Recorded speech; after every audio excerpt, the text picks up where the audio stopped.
ही शख्स होता है। यहाँ पुतिन को सीधे सीधे टारगेट पर लेने की कोशिश की गई थी और इसीलिए बहुत अहम सवाल है कि अब रशिया क्या करेगा, क्योंकि रशिया कह रहा है कि हम शांत नहीं बैठेंगे। रूस ये कह रहा है कि जब हमें मुनासिब लगेगा तब हम अटैक करेंगे। ठीक है श्वेता, आ रही है श्वेता, वापस लौट रही हूं आपके पास से जुड़ी एक और बड़ी खबर। रूस के दावे पर बोले हैं यूक्रेन के राष्ट्रपति ज़ेलेंस्की, हमारी सेना और आक्रामक होगी। ज़ेलेंस्की कह रहे हैं कि हमारी सेना और आक्रामक होगी, यानी कि इस हमले के बाद, इस हमले का वीडियो सामने आने के बाद रूस और यूक्रेन की ओर से लगातार बयान भी सामने आ रहे हैं। ज़ेलेंस्की ये कह रहे हैं कि अब हमला और तेज होगा, ये जंग और ज्यादा तेज होगी। 1.5 साल में जो स्थितियां अब तक बनी हैं वो और विकट होने वाली हैं, यूक्रेन के लोगों के लिए भी और रशिया के लोगों के लिए। ये संदेश दिया है यूक्रेन ने ये हमला करके। हालांकि हमारे साथ जो मेहमान जुड़े हैं लगातार एक बात कह रहे हैं कि ये छोटा सा ड्रोन है, इससे किसी की जान नहीं जा सकती थी। जहां पर यह हमला किया गया है, जिस जगह पर यह हमला किया गया वहां पर कम से कम किसी की जान नहीं जा सकती थी।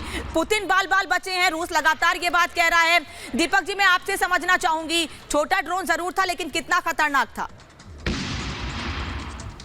ये कहना भी बड़ा मुश्किल है। मेजर साहब ने बताया, उनकी जानकारी मुझसे कहीं ज्यादा है, लेकिन अगर ये मैसेज है तो इस मैसेज का इंटेंशन क्या है, पर्पस क्या है? ये कहना कि हम तुम तक पहुंच सकते हैं, रूस तो फिर इतना मारेगा इनको कि तुमने बताया कि तुम मुझ तक पहुंच सकते हो, लो मैं तुम्हारे तक तो पहुंच गया हूं। ये मैसेजिंग जो हम लोग इंटरनेशनल अफेयर्स में करते हैं उसका एक पर्पस होता है, ऑब्जेक्टिव होता है। मुझे वो ऑब्जेक्टिव समझ नहीं आ रही। ये क्या सोचता है कि पुतिन डर के भाग जाएगा वहां से, रूस छोड़ के कहीं और चला जाएगा? नहीं।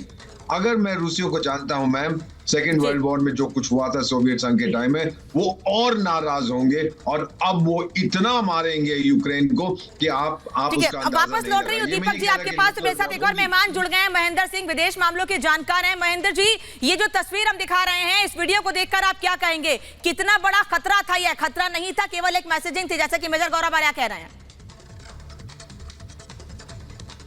नहीं, देखिए, निश्चित रूप से ये रूस को एक बहुत बड़ा चैलेंज दिया गया है। रशिया यूक्रेन वॉर में अब तक का ये रूस के लिए सबसे बड़ी चुनौती उसको पेश की गई है। भले अगर अंदर का ही कोई व्यक्ति शामिल है, तभी भी ये रूस की संप्रभुता के लिए बहुत बड़ी चुनौती है।